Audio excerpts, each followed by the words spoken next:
இந்த பதிவில் நம்ம என்ன பார்க்க போகிறோம் அப்படின்னு பார்த்தீங்கன்னா, யாருக்கெல்லாம் அஷ்டம சனி நடக்குது, ஜென்ம சனி நடக்குது, ஏழரை சனி நடக்குது, இவங்க எல்லாருமே நான் சொல்கிற டிப்ஸை ஃபாலோ பண்ணுங்கள். ஏன்னா நான் எனக்கு ஒரு அன்பு நண்பர் நமக்கு சொல்லி கொஞ்சம் ஃபாலோ பண்ணவும் கொஞ்சம் ஓரளவுக்கு பரவாயில்லைங்க. அதனால் எனக்கு தெரிஞ்ச விஷயத்த நான் மக்களுக்கு சொல்கிறேன். நம்பிக்கை இருந்துச்சு அப்படின்னா கண்டிப்பாக ஃபாலோ பண்ணி பாருங்கள். டெய்லியும் காலைல நேரமாக இருந்துச்சு நம்ம குளிக்கிற மாதிரியே சனிக்கிழமையும் குளிச்சுடுங்க. குளிச்சுட்டு என்ன பண்ணுறீங்கன்னா, அன்னைக்கு பொறுத்த வரைக்கும் சனிக்கிழமை அன்னைக்கு அதாவது கருப்பு கலர் ஆடை போடுங்க. ஏன் அப்படின்னு கேட்டிங்கன்னா, ரொம்ப இந்த சனியோட பாதிப்பு இருக்கிறவங்க அப்படிலாம் என்ன பண்ணணும்னா, இந்த மாதிரி கருப்பு துணி போடுறப்ப அதாவது அவரோட கோபமும் அவரோட தாக்கமும் குறையன்னு சொல்லி ஒரு அன்பு நண்பர், அவர் ஜாதகம் பார்க்குறவர் தான். அவர் சாமினா அவருக்கு ரொம்பவே பிடிக்கும். எல்லா வகையான நேரங்காலத்துக்கு அவர் ஜாதகம் பார்ப்பாரு, வாஸ்து பிரகாரம் பார்ப்பாரு, எல்லா விஷயமும் அவர் சாமி சம்மந்தப்பட்டது எல்லாமே சொல்லுவார். அதனால் முடிஞ்ச வரைக்கும் சனிக்கிழமை அன்னைக்கு கருப்பு துணி போடுங்க.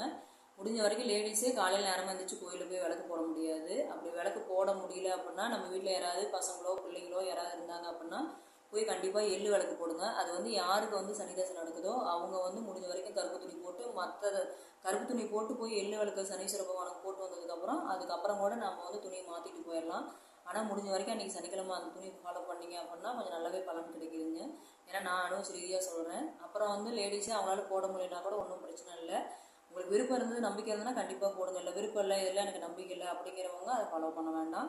அப்புறம் என்ன பண்ணுறீங்கன்னா, வீட்டில் எப்படிக்குமே லேடிஸ் சமைப்பீங்க. சமைச்சிங்கன்னா கொஞ்சம் எச்சு போடாமல் காக்காவுக்கு சாப்பாடு எடுத்து வைங்க. அதாவது சாப்பாடுங்கிறத முடிஞ்ச வரைக்கும் நீங்கள் ரெகுலராக பண்ணுங்கள். அந்த சாப்பாடு நம்ம நல்லரி சாப்பாடு போடுறதா அப்படிங்கிறத தயவுசெய்து யாருமே யோசிக்க வேண்டாம். அப்படி யோசிக்கிற மாதிரி இருந்துச்சு அப்படின்னா ஒன்றும் பிரச்சனை இல்லைங்க. நம்ம ரேஷன் அரிசி டெய்லியும் நம்ம கடையில் வாங்கிட்டு தான் இருக்கிறோம்.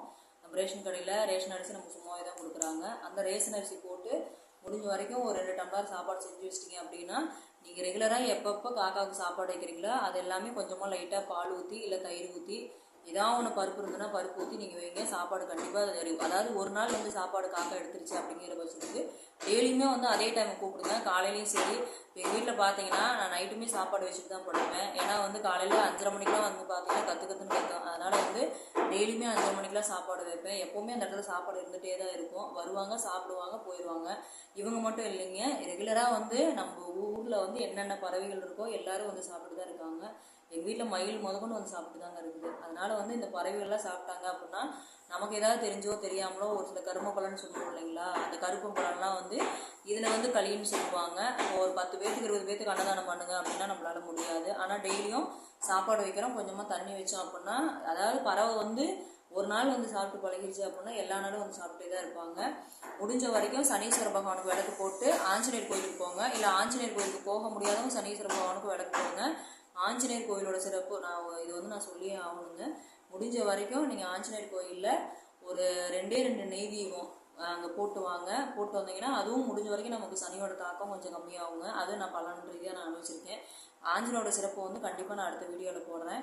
இப்போ நீங்கள் டெய்லியும் சாப்பாடு கண்டிப்பாக வைங்க. சனிக்கிழமை எள்ளில் சாப்பாடு போட்டு வைங்க. மற்ற நாள் எல்லாமே நீங்கள் என்னென்ன செய்கிறீங்களோ அதில் கூட பேச வைக்கலாம். இல்லைன்னா கொஞ்சோண்டு பால் ஊற்றுங்க. கொஞ்சம் பால் தயிர் இது போட்டு ரெகுலராக வச்சுக்கிட்டே வாங்க. அதெல்லாம் வைக்க அந்த பறவைகள்லாம் நம்ம சாப்பாடு சாப்பிட நமக்கு அதாவது பித்திருக்கள் தோஷமாக இருந்தாலும் சரி, நமக்கு கரும பலனாக இருந்தாலும் சரி, நம்ம வாழ்க்கையில் எவ்வளோ பிரச்சனைகள் இருந்தாலும் சரி, மழை போல் வந்தது பனி போல் விலகுங்கிற மாதிரி அதை அப்படியே கொஞ்சம் கொஞ்சமாக மறைஞ்சிக்கிட்டே இருக்குங்க. தயவு செஞ்சு தாராளமாக யார் ரொம்ப கஷ்டப்படுறீங்களோ அவங்களாம் செய்யுங்க. ஏன்னா என்னோடய லைஃப்பில் அதெல்லாம் நடந்துகிட்டு இருக்கு.